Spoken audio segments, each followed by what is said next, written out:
Je vous salue, vous qui aimez Dieu de tout votre cœur, qui avez confiance en Jésus-Christ.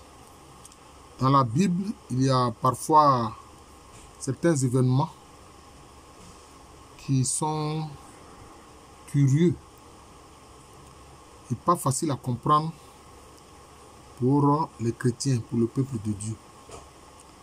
Alors en Matthieu chapitre 21, les versets du 8 à 22, on voit Jésus-Christ qui, s'approchant d'un figuier, aurait voulu avoir des figues à manger. Il s'est trouvé qu'il n'y avait pas de fruits sur le figuier. Et deuxième chose, ce n'était même pas la saison des figues. Mais Jésus-Christ a déclaré que ce figuier-là, plus personne ne mangera de son fruit. C'était devant ses disciples.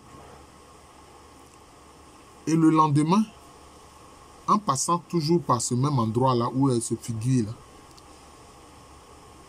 les disciples ont constaté que le figuier est devenu sec. C'est desséché jusqu'aux racines. Vous comprenez? Et ils étaient étonnés. Et Jésus, lui, il a ramené ça à la foi. Il leur a dit, si aussi ils ont la foi, c'est comme ça que leurs paroles seront agissantes.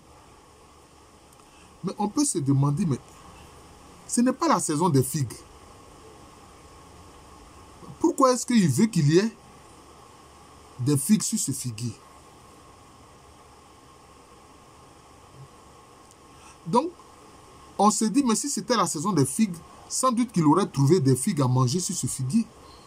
Mais le Seigneur Jésus-Christ a quand même prononcé une parole contre ce figuier-là, pour dire que plus personne ne mangera de son fruit. Et le figuier s'est desséché, donc en fait le figuier est mort. Mais pourquoi est-ce que Jésus a fait cela? Jésus, lui, il est à la fois homme et il est à la fois Dieu. Il connaît l'avenir. Entre guillemets, on pourrait dire qu'il connaît le futur de ce figuier. Il savait que ce figuier, même si ce n'est pas la saison des figues, est appelé à ne plus donner de fruits. Ouais. Donc, c'est comme si ce figuier serait là inutile, hein, à prendre les substances du sol, de la terre, mais ne produirait rien dont bénéficieraient les êtres humains. Il y a ce point-là. Le deuxième point, c'est une leçon qu'il donne à ses disciples pour leur dire, eux, ils sont avec lui. Ils ont reçu les paroles que Jésus-Christ leur a données, les paroles qui viennent du Père, comme on le voit dans la prière sacerdotale, hein, en Jean chapitre 17. Voilà. Il a dit, Père, les paroles que tu m'as données là, je les communique à mes disciples. Pour leur dire quoi? Ils ont reçu la parole qui vient du Père.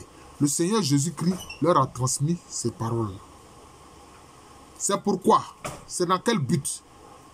C'est dans le but de porter du fruit. D'avoir du fruit. De pouvoir répandre l'évangile, la bonne nouvelle de Dieu qui a tant aimé les hommes et qui a envoyé sa parole éternelle, qui s'est incarné et qui est venu accomplir le sacrifice. Donc, il veut dire aux disciples que vous aussi, vous devez porter du fruit. Et pour vous, vos fruits-là, ce n'est pas une affaire de saison comme pour les arbres fruitiers. Non, ce n'est pas une affaire de saison. Mais à tout instant, vous devez produire du fruit. Pourquoi? Mais parce que, puisque vous avez cru en Jésus, donc il demeure en vous et puis vous demeurez en lui. Et quand vous recevrez le Saint-Esprit, l'esprit de vérité, l'esprit de sagesse, l'esprit d'intelligence, l'esprit de puissance, vous ferez les œuvres que Jésus-Christ fait. Et même vous en ferez de plus grandes. Pourquoi? Parce qu'il va vers le Père. Et qu'il est vers le Père. Hein? Il est le médiateur entre le Père et vous. Et il intercède pour vous. Pour que tout ce que vous allez demander, il le fasse pour vous. Ou alors qu'il fasse que le Père le fasse pour vous. Donc vous devez porter du fruit à tout instant. Parce que si vous ne portez pas du fruit, hein, vous serez comment? Comme ce figuier desséché. Vous serez mort spirituellement, même si de façon organique vous êtes vivant. Vous serez mort spirituellement comme ce figuier qui est desséché. Quand vous allez sur le net, si vous tapez le figuier desséché, etc., bon, le figuier maudit, vous aurez toutes sortes d'informations. Toutes sortes d'informations. Voilà. Des pasteurs ont fait des commentaires. Mais moi, là, moi, je donne mon commentaire à moi.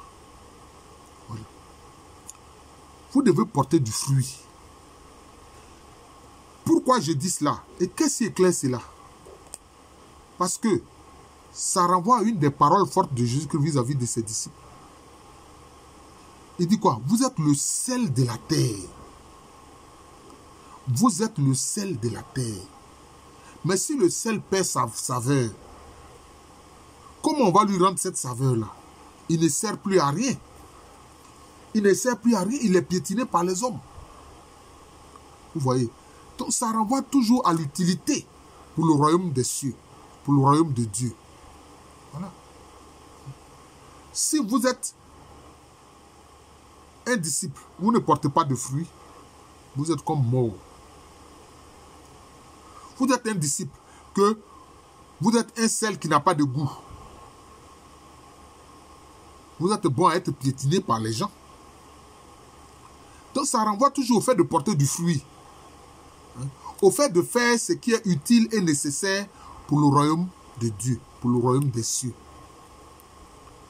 C'est de ça qu'il s'agit. Vous voyez. C'est pour ça que Jésus a agi ainsi. Lui, il sait que ce figuier-là, c'est un figuier stérile. Il ne portera pas de fruits.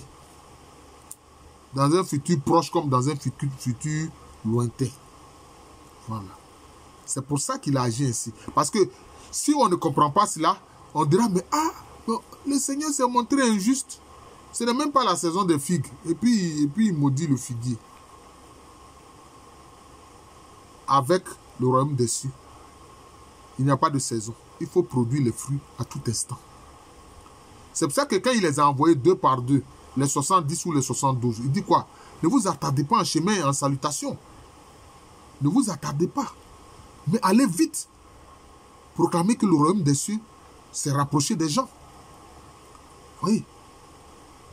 Allez vite. Dire que le royaume des cieux s'est rapproché des gens. C'est comme ça. Chassez les démons et guérissez les malades. Vous voyez? Mais si tu es un disciple de Jésus, que tu ne peux pas porter de fruits, tu ne peux pas faire ce qu'il demande pour le royaume de Dieu, ce n'est pas la peine. Quel disciple tu es? C'est que toi-même, tu es comme un figuier mort. Tu es comme un figuier mort. Parce qu'au plan spirituel, l'être humain, tout comme l'arbre, doit produire des fruits.